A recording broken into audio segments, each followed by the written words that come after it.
Okay, let's unpack this. Have you ever felt like the world demands you be this outgoing, charismatic go-getter, constantly on, ready to perform, even if that's just not really who you are deep down? Maybe you found yourself wishing you could just, be quiet sometimes without feeling like you're missing out, or, I don't know, maybe even not pulling your weight in a group. Right. That pressure is real. Well, today, we are taking a truly deep dive into some fascinating sources that fundamentally challenge that very idea. Yeah, this is a big one. We're going to explore the hidden power, the often misunderstood power of introversion. We'll debunk some of those persistent myths about shyness. Which gets mixed up all the time. Exactly. And trace the surprising history of how our society kind of came to embrace what some have called the loudmouth ideal. It's quite a story, actually. Ultimately, we'll reveal why some of the greatest achievements in history weren't made by the loudest voices, but by quiet thinkers. People who found strength in contemplation, solitude. Our mission here in this deep dive is really to equip you with some powerful insights, to understand yourself better, understand others better, and crucially, to confidently leverage the unique strengths that every single personality type brings to the table, not just the most outwardly boisterous ones. It's such an essential conversation, I think, especially now because, our modern world often seems to increasingly reward constant externalization, right? Endless networking, this performative public persona. Totally. And the acclaimed science journalist Winifred Gallagher put it so beautifully. I think this quote just sets the perfect tone for what we're digging into. The glory of the disposition that stops to consider stimuli rather than rushing to engage with them is its long association with intellectual and artistic achievement. Neither EMC2 nor Paradise Lost was dashed off by a party animal. Wow. That really hits home. Doesn't it? It immediately frames introversion not as some kind of social deficit or something you need to, overcome, Right. but rather as a profound and historically significant strength, a predisposition towards deep thought and, creation. I find that so striking because when you really stop and think about it, EMC2, arguably one of the most significant equations ever, or Paradise Lost, this massive literary masterpiece. Yeah. Yeah, those are not the kinds of things you just casually toss off while schmoozing at a party. Not likely, no. They demand intense, sustained focus, a kind of internal immersion that's really the opposite of constant outward engagement. It completely reframes how we should look at quiet contemplation, doesn't it? It elevates it. It absolutely does. And that's where we start peeling back the layers of these common misconceptions. The core definition of introversion, really at its heart, is pretty simple. Okay. It's basically a fundamental preference for environments that are not overstimulating. Not overstimulating, so not necessarily antisocial. Exactly. It's not, as so many people assume, about being antisocial or misanthropic or just disliking people. An introvert might decline a big, bustling dinner invitation, not because they dislike the people going, but because the sheer thought of navigating all that loud conversation and constant small talk just feels draining, They ain't that. They might instead choose a quiet evening with a good book and find genuine replenishment, actual joy in that solitude.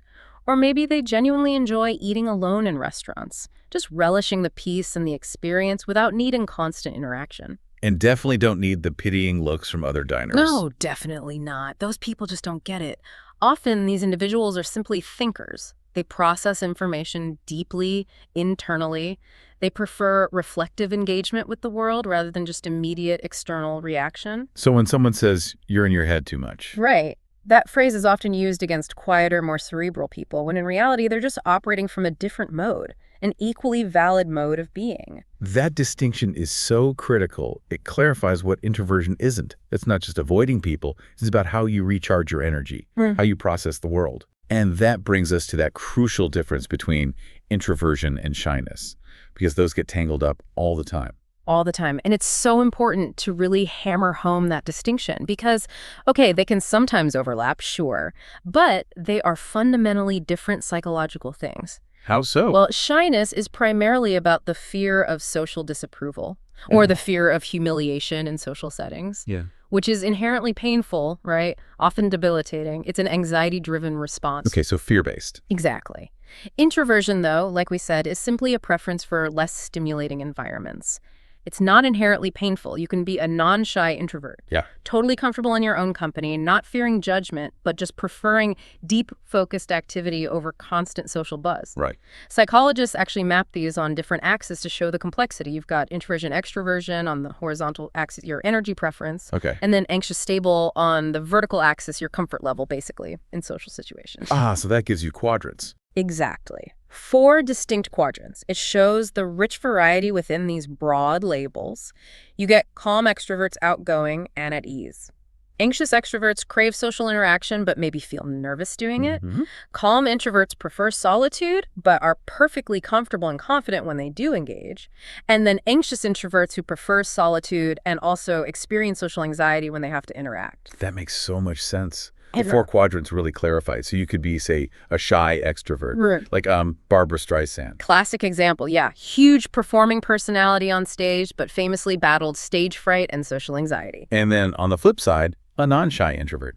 Maybe someone like Bill Gates. Yeah, fits the bill. By all accounts, intensely focused, keeps to himself, prefers deep work over big gatherings, but seems totally unfazed by what people think or the spotlight. It really paints a much more complex and, frankly, accurate picture than just outgoing or shy.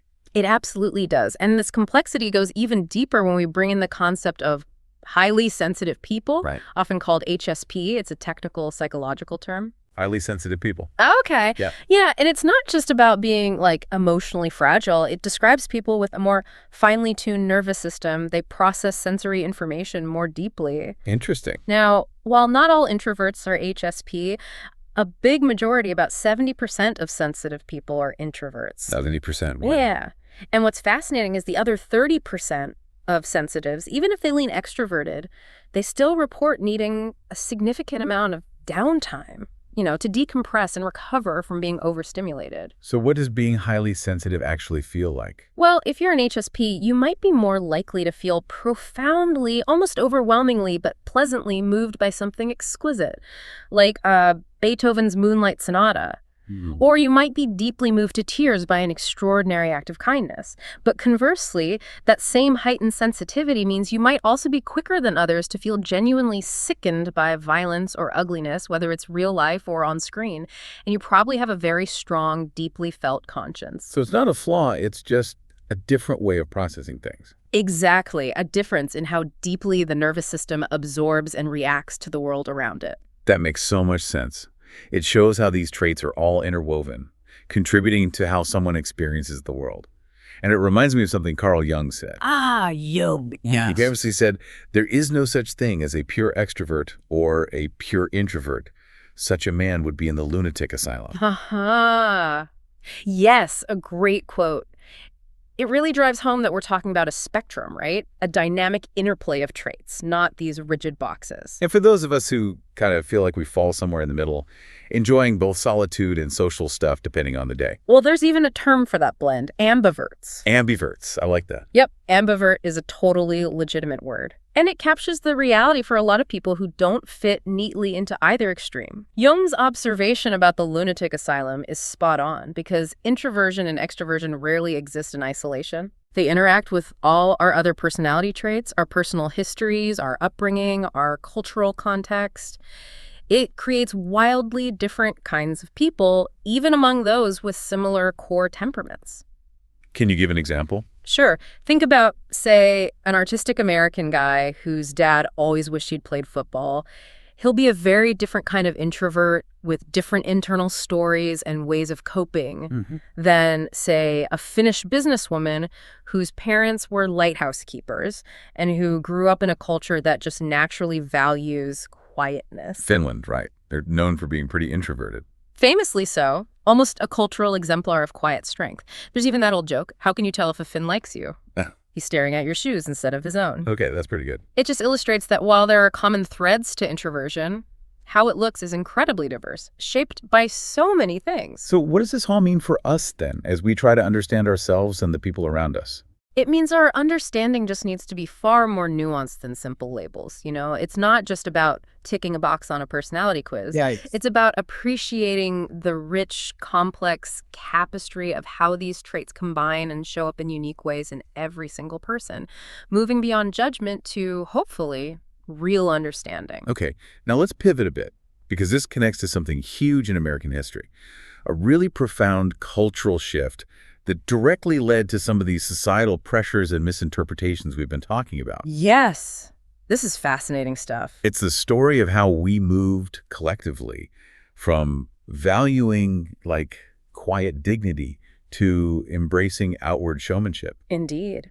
We're talking about a monumental cultural shift from what historians like Warren Sussman called the culture of character Culture of character. to the very different culture of personality. In the culture of character, which really dominated American society well into the 19th century, the ideal self was, serious, disciplined, honorable, Yeah. very private. What mattered most? What truly mattered wasn't the impression you made in public that was seen as kind of superficial.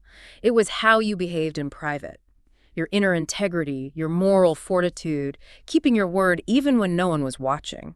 Virtues like duty, honor, citizenship, a strong moral compass, those were paramount. And the word personality itself. Didn't even exist in its modern sense until the 18th century. And the idea of having a good personality as this desirable thing you could cultivate and show off, that really didn't take hold until the early 20th century. Okay, here's where it gets really interesting, and you can see how it shapes our world today. With this new culture of personality, Americans started shifting their focus intensely, from internal virtue to how others perceive them. Right. Suddenly perception was key. They became captivated by people who were bold, entertaining, charismatic, visibly confident.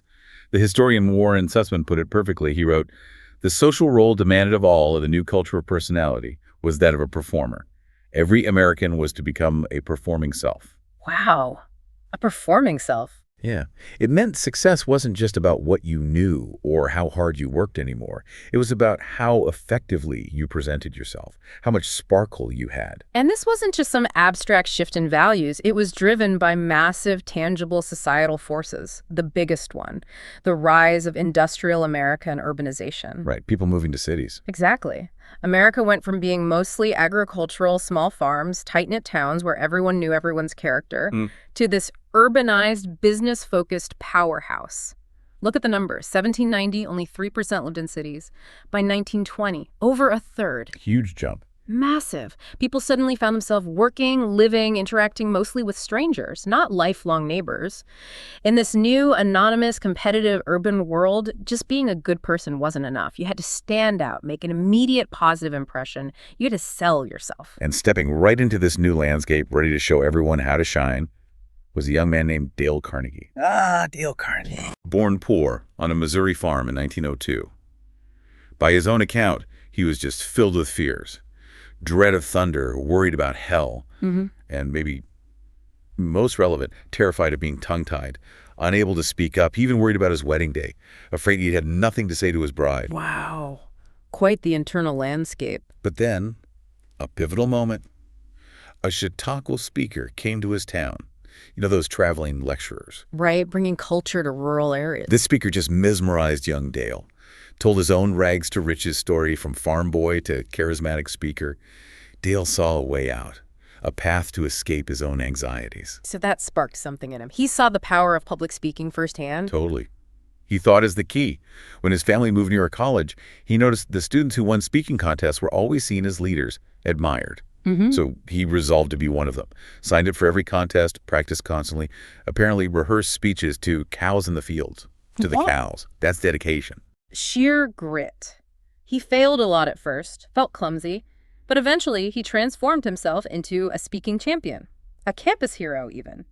Other students started asking him for advice. Oh. So after some tough years selling beef for Armour & Company. Selling beef, okay. Yeah, he decided to teach public speaking himself.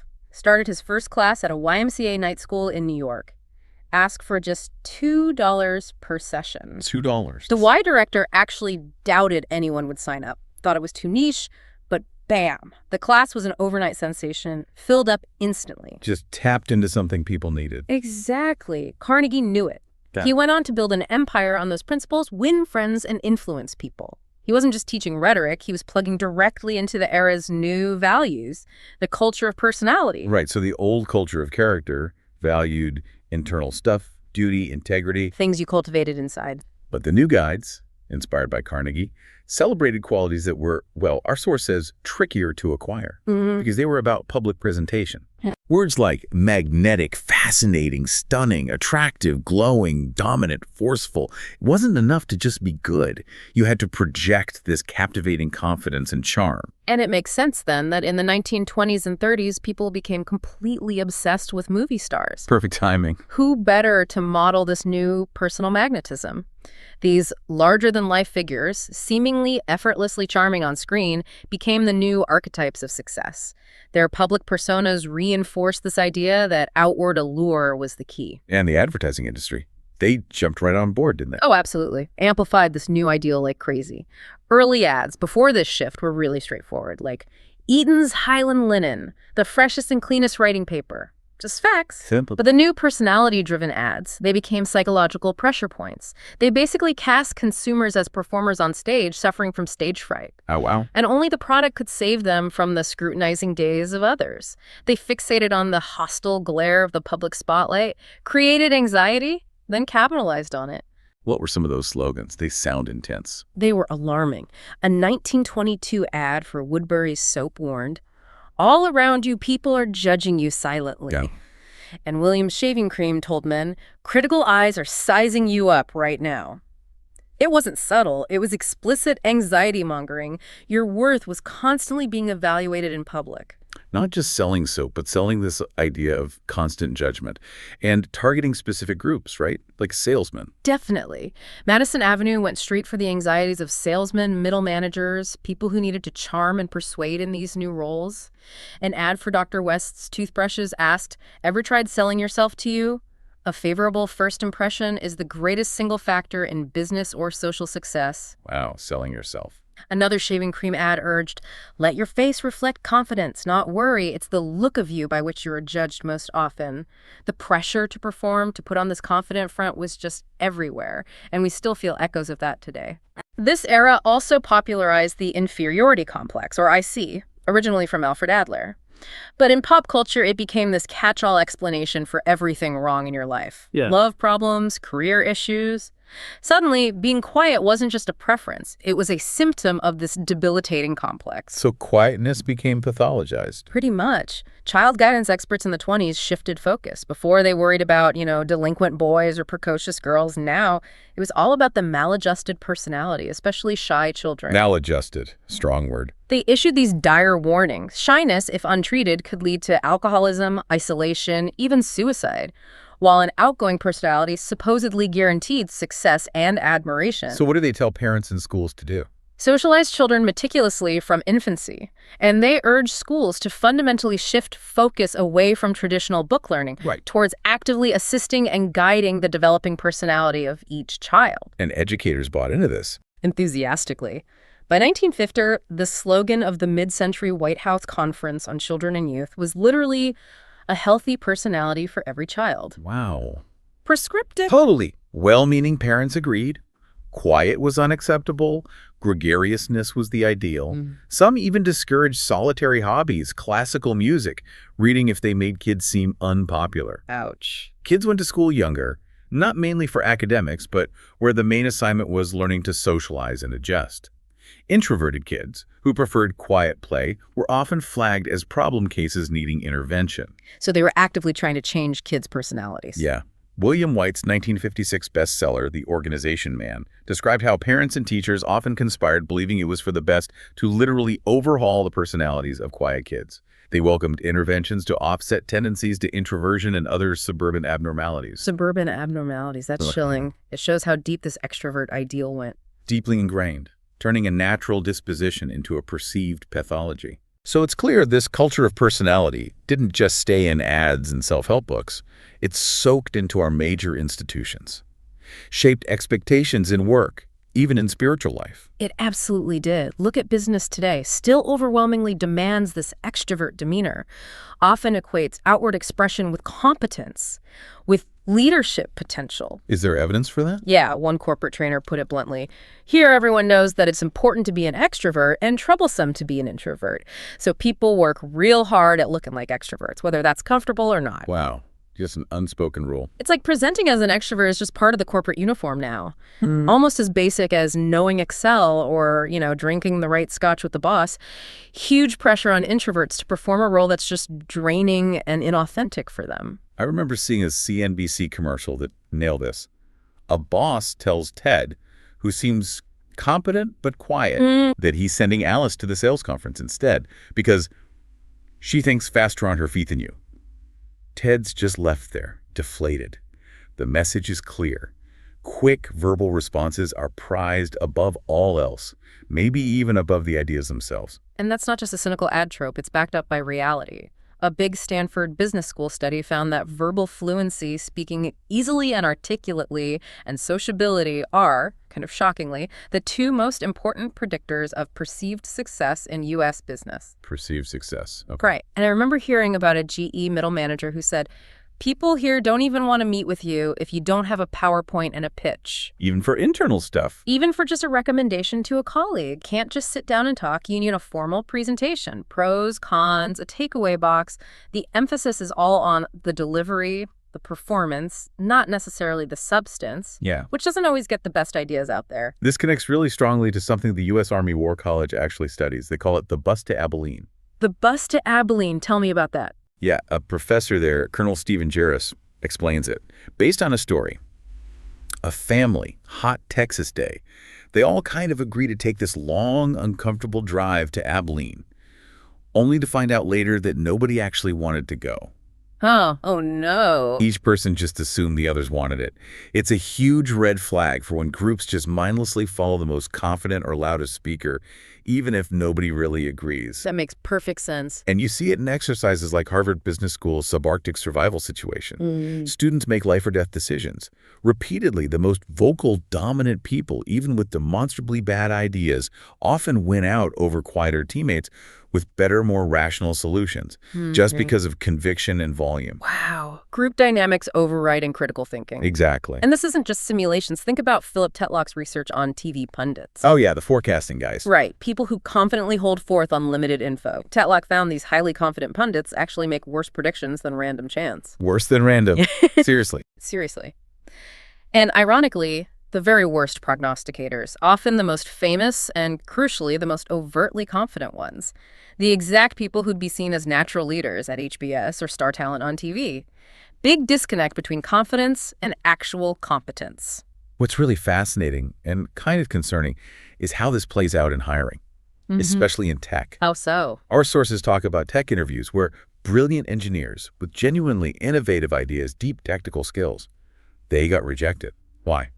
Because they couldn't eloquently answer market or business plan questions during the formal presentation. Oh, man. Meanwhile, the best presenters, charming, articulate, even if their ideas weren't superior or their tech skills weren't as deep they got through, it shows this potentially damaging bias towards outward performance over actual insight or mastery could be stifling real innovation. And this culture of personality, this emphasis on performance, it goes way beyond corporations. It permeates even really personal spiritual institutions, like Saddleback Church, Rick Warren's mega church in California. Yeah, huge church. Very influential. It's a powerful example of an institution that really owes a lot to and actively propagates this culture of personality, but within a spiritual context. They consciously prioritize an engaging, performative experience. And it absolutely feels that way when you go there. The moment you step onto the campus, it's huge. 120 acres, meticulously kept, feels more like a theme park than a traditional church. Theme park, wow. Yeah, Disney World-style signs pointing to different worship venues, cafes, bookstores, even a traffic ministry to manage the parking lot. Traffic ministry, okay. Yeah, and the main worship center, where Warren preaches. Sky-high ceiling, crisscrossed with dramatic Klieg lights. Looks exactly like a rock concert venue, maybe with a small wooden cross off to the side.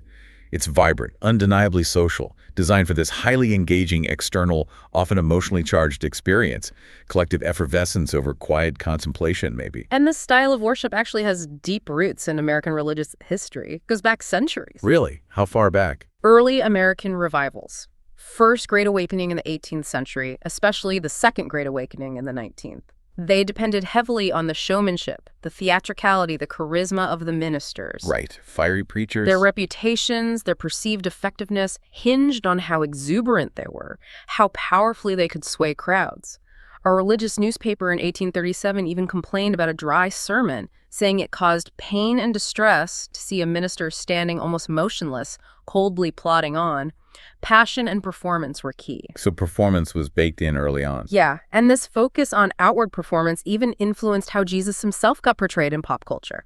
There was this widely read 1925 book, The Man Nobody Knows, that sensationally presented Jesus not as a quiet contemplative, but as a superstar sales guy, the world's greatest business executive, and explicitly the founder of modern business, recasting a spiritual figure into this secular extroverted ideal. Wow.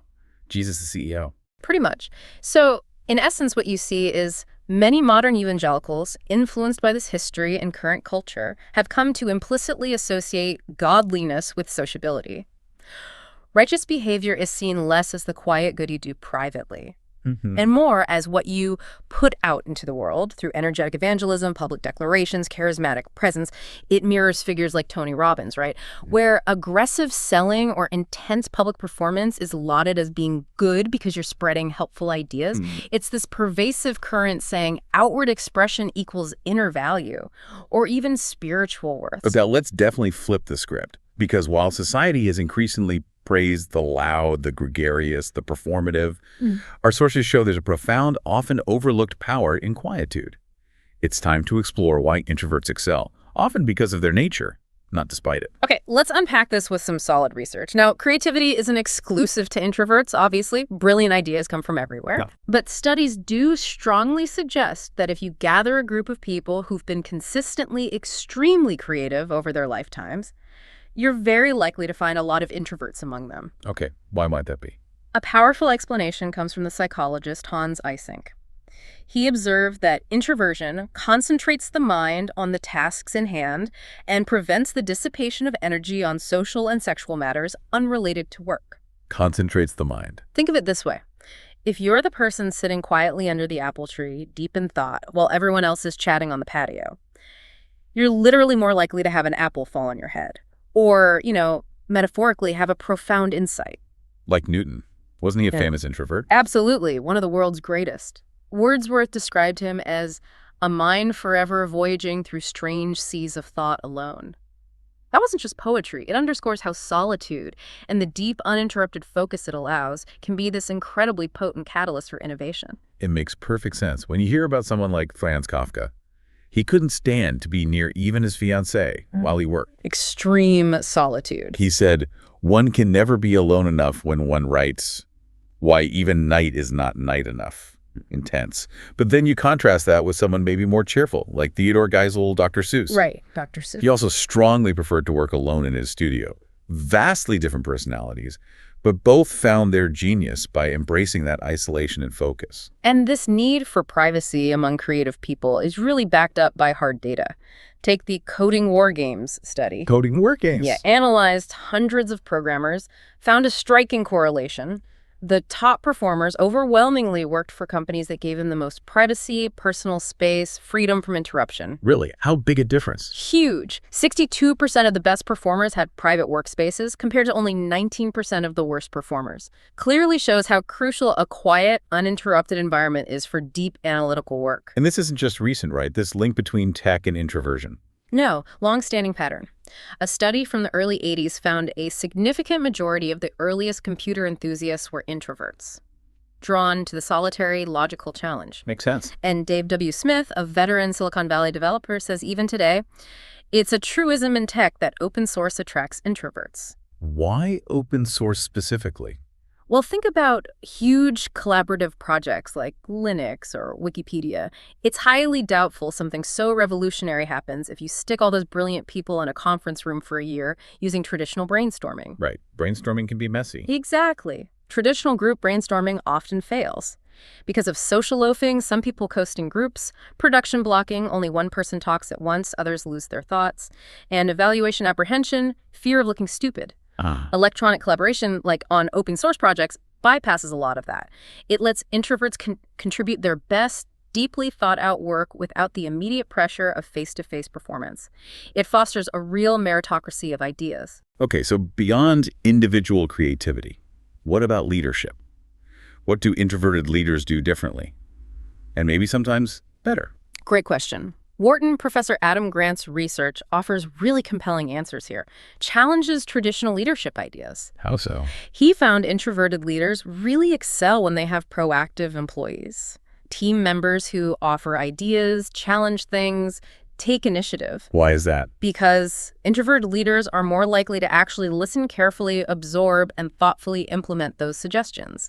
They create an environment where good ideas can flourish no matter who voices them. And extroverted leaders. Well, extroverted leaders, while often dynamic and charismatic, might unintentionally dominate discussions. They might be so focused on their own vision that they inadvertently stifle or overlook valuable contributions from the team, which can lead to less innovation over time. And history seems full of influential introverts, right? People who change the world, not just by being quiet, but maybe because of it. Absolutely. Think of icons like Eleanor Roosevelt, Al Gore, Warren Buffett, Gandhi, Rosa Parks. Their introversion often fueled their conviction, their deep thought, their unique approach. Their quiet strength was often the source of their power. Let's take Eleanor Roosevelt. A remarkable example. Known for her powerful conscience, not social polish or savoir-faire. By many accounts, naturally shy, terrified of public speaking, high-pitched voice, nervous laughter. Wow. Yet, these didn't stop her from courageous, impactful actions, like resigning from the Dar and arranging for Marian Anderson, the great black singer, to perform at the Lincoln Memorial after the Dar rejected her due to race. A huge act of moral courage. Using her influence for justice. Exactly, risking her reputation. Her partnership with FDR was described as a union of his confidence with her conscience. She immersed herself in the suffering of the poor, went into coal mines, tenements, opened FDR's eyes to parts of America he hadn't seen. Her quiet empathy drove her relentless advocacy. And then there's Warren Buffett, the Oracle of Omaha. Right. Famous for his inner scorecard. Used his deep independence, that introverted hallmark, to navigate volatile markets. Famously avoided the dot-com bubble frenzy in the late 90s. How did you do that? Even at the lavish Sun Valley conference, surrounded by tech billionaires buzzing about the boom, he stuck to his principles. Avoided the groupthink, relied on his own deep, rigorous analysis, not the market hype. His introverted nature allowed him that detached perspective others lacked. And in finance, there's also Seth Klarman. Another brilliant example, the value investor, famously known as a world-class warrior, calls himself a big fan of fear. Seems counterintuitive in finance, right? Totally. He was notoriously cautious, held lots of cash before the 2008 crash, when everyone else was optimistic. One observer said when everyone else was celebrating, he was probably storing cans of tuna. Then, when everyone else panicked, he started buying. Wow. His willingness to embrace caution, even anxiety, let him see opportunities others missed, blinded by extroverted optimism and herd mentality. His introverted reflection was a strategic advantage. This connects beautifully to Professor Nee's concept of soft power. Not just moral examples like Gandhi, but also, what was it? Quiet persistence. He argues this trait is fundamental to academic excellence, sustained high performance. How does he show that? Think about the TIMSS exam, the global math and science test. Yeah. Students also get asked tedious personal questions, don't count for the grade, many skip them. Okay. But here's the kicker. Nations whose students meticulously filled out more of the questionnaires, showing that quiet persistence also tended to score significantly better on the actual tough math and science tests. Interesting. So diligence matters. Strongly suggests excellent students have cognitive ability, yes, but also that often overlooked trait. Quiet, determined persistence. Seeing things through, even when tedious. And this emphasis on quiet diligence. Mm-hmm. You see that reflected in some cultures more than others. Definitely. Especially in many Asian cultures, particularly the Confucian Belt, China, Japan, Korea, Vietnam. There's often a deep, culturally ingrained reverence for education, listening, writing, memorization, and often a tendency to discourage talking out of turn or being too boisterous in class. So that cultural emphasis aligns well with introverted strengths. Remarkably well. Quiet reflection, careful consideration are valued as intellectual virtues, not seen as weaknesses. But this difference can create challenges, right? When those quiet styles meet the dominant extrovert ideal, like in American business. Unfortunately, yes, big challenges. Our sources share anecdotes of Asian American professionals, highly competent, knowledgeable, feeling consistently overlooked or underestimated in U.S. companies. Can you give an example? One Asian American housewife said her husband and several skilled colleagues actually took jobs in China, partly because their quieter styles held them back locally. She lamented, American companies think they can't handle business because of presentation. They hire someone who doesn't know anything about the business, but maybe he can make a good presentation.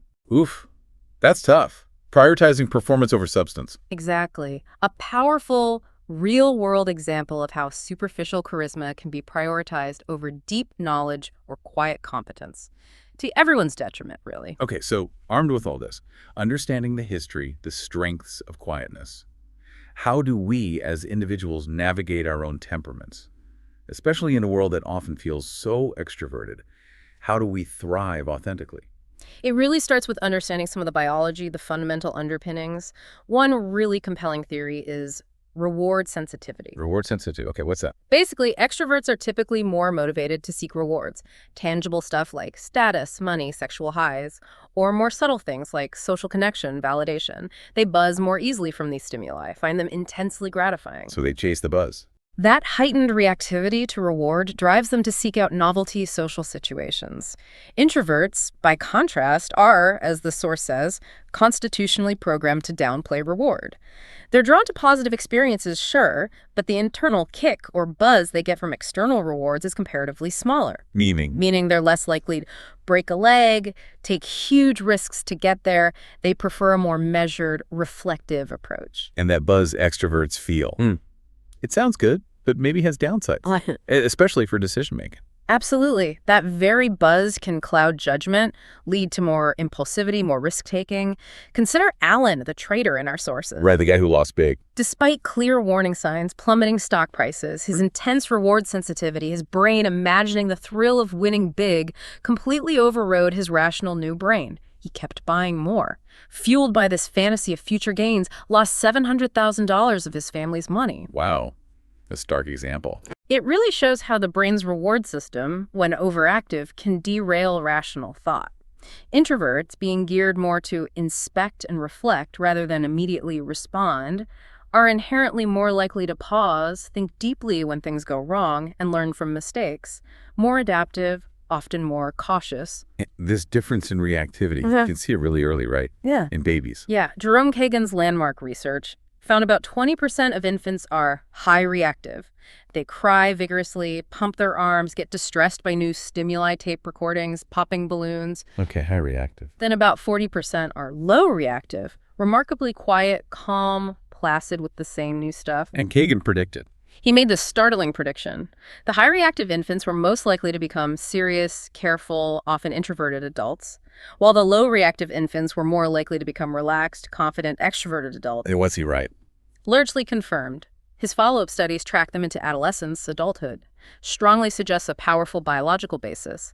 High-low reactivity in infancy correlates pretty strongly with later introversion, extroversion. But this doesn't mean we're totally locked in by our genes. Not at all. Kagan himself acknowledged that. While temperament is partly ordained by genes, our nervous systems, there's significant elasticity, capacity for growth, adaptation. Like a rubber band. Exactly, the rubber band theory of personality. We have free will, we can use it to shape ourselves, evolve, but only up to a point. Bill Gates, no matter how many workshops he takes, probably won't become Bill Clinton, right? With that effortless charisma. Right, and vice versa. And Bill Clinton, no matter how much time he spends alone coding, won't become Bill Gates with that singular internal focus. We can stretch, develop free traits, but we have fundamental limits. Our nature still anchors us. Okay, so given this mix of biology and elasticity, what does this mean for how we live, how we interact, maximize our potential in this extrovert-leaning world? What are the actual strategies? It means we can, and probably should, strategically choose when to act out of character. Understanding it serves a deeper, authentic purpose. Professor Brian Little, an introvert himself, calls this free trait theory. Free trait theory. Okay. It suggests we can temporarily act out of character for our core personal projects, things deeply meaningful to us. Little, for instance, is a captivating speaker despite being introverted. How does he manage that? He prepares meticulously. During talks, he even scans the room for audience displeasure, adjusts in real time. He performs, yes, but it's a conscious, strategic choice for his core project-sharing knowledge, not just to be on. Very different from feeling forced to be extroverted all the time. That's fascinating. It validates the effort introverts make. Yeah. And studies show we can fake it to some extent, right? Yeah, psychologists have had introverts act extroverted while teaching, presenting. Many were surprisingly convincing. Managed stride length, eye contact, projection. There's a catch. There's also behavioral leakage. Our true selves unconsciously seep out. A subtle look away, slightly closed body language, maybe shifting the conversation burden onto others. It reminds us that while we stretch, our baseline is always there. So how do you manage that energy cost, especially for introverts? Restorative niches, absolutely vital. Not just quiet places, but specific activities or environments you consciously retreat to. To recharge after acting out of character or being overstimulated, it's about proactively building in non-negotiable downtime. Like what? Maybe a quiet walk at lunch, 15 minutes with headphones in a busy office, a designated quiet corner at home for reading, even if the house is chaotic. It's just respecting your own energy needs. And what about advice for extroverts listening? Yeah, profound advice here too. First, try to train yourself to spend energy on what's truly meaningful, deeply gratifying, not just chasing the quick buzz of money, status, excitement. Pause and reflect more. Exactly. Learn to pause when warning signs appear: financial risk, strained relationships, spiritual emptiness. Genuinely learn from mistakes, don't just jump to the next stimulating thing. And maybe most importantly, consciously seek out counterparts. Spouses, friends, business partners, people who can help rein you in, offer a different perspective, compensate for your natural blind spots.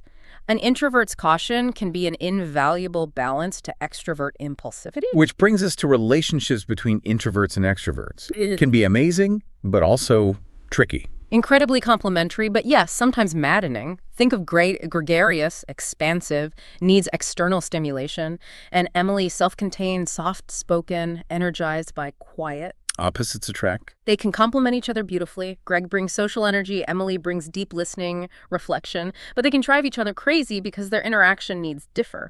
Introverts like Emily often focus on deep, serious problem talk, one-on-one meaningful topics. And extroverts like Greg Often prefer lighter, wider-ranging topics, enjoy a broader social landscape, more interactions. But here's what's fascinating.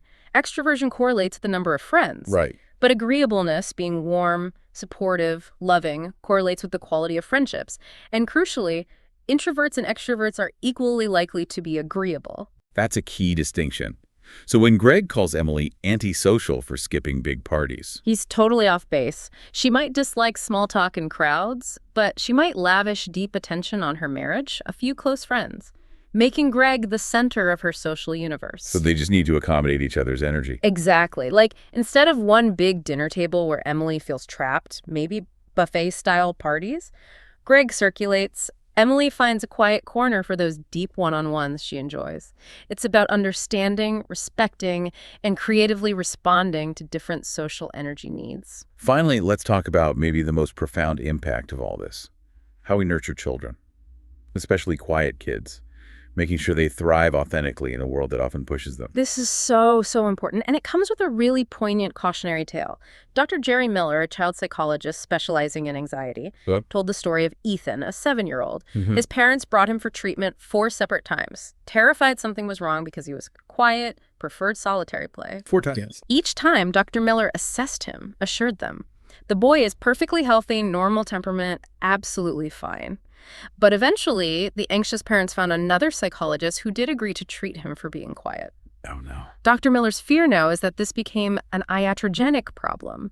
The treatment itself makes you sick, like trying to change a healthy gay child into a straight one. He worries these well-meaning parents damaged a healthy boy's sense of self by trying to change his fundamental nature instead of embracing it. That story is heartbreaking. Yeah. It really highlights our responsibility not to pathologize a child's natural temperament. So what's the compassionate, effective advice for nurturing quiet kids? First and foremost, Dr. Miller says, Never ever label kids as shy. Why not? When you use that label repeatedly, especially negatively, they internalize it as this fixed bad thing about themselves, not just an emotion they can manage. They quickly get that shy is seen negatively. Above all, never shame a child for shyness or quietness. That just compounds anxiety, damages self-esteem. So what should parents do? Focus on teaching practical self-coaxing skills, how to gradually approach new situations, how to start conversations in small steps. And parents can model behavior too. Hugely powerful role models. Calmly greet strangers yourself. Get together with your own friends. Show social interaction can be okay, even enjoyable. And be strategic with their social encounters. Pick gentle kids for playdates, low-pressure groups. Arriving early helps too, right? Smart move. Lets them feel like others are joining their space instead of breaking into a loud group. And gently, patiently remind them to speak up. Use their voice, not whisper. What about pushing them to face fears? Use empathy and judgment. Know when to gently encourage and when pushing too hard is counterproductive. Terrified of singing in class, forcing it might be traumatizing, but maybe singing privately with a trusted friend first. A small group. Gradual exposure, not sudden immersion. Celebrate small wins. And letting them choose their own activities, even solitary ones. Absolutely critical. Let them lead with their passions. If it's Legos, painting, coding, writing, remember, these can lead to incredibly deep communities of fellow enthusiasts. So solitary hobbies aren't isolating. Often the opposite. Dr. Miller knew kids who found their best friends through niche interests, chess clubs, role-playing games, online creative communities. Rebecca Wallace-Segal, who runs writing workshops, sees it too. Her students are often hungry to brainstorm, deconstruct, act on ideas. Paradoxically, when they're allowed to interact this way, they're not shy at all. They connect deeply, just differently. Exactly. In a quieter zone others might miss. It's about cultivating their unique strengths, letting them shine their own way, finding true belonging. We've journeyed through a truly illuminating deep dive today. From challenging that pervasive extrovert ideal to understanding the unique power, the profound contributions of quiet individuals, historically and today.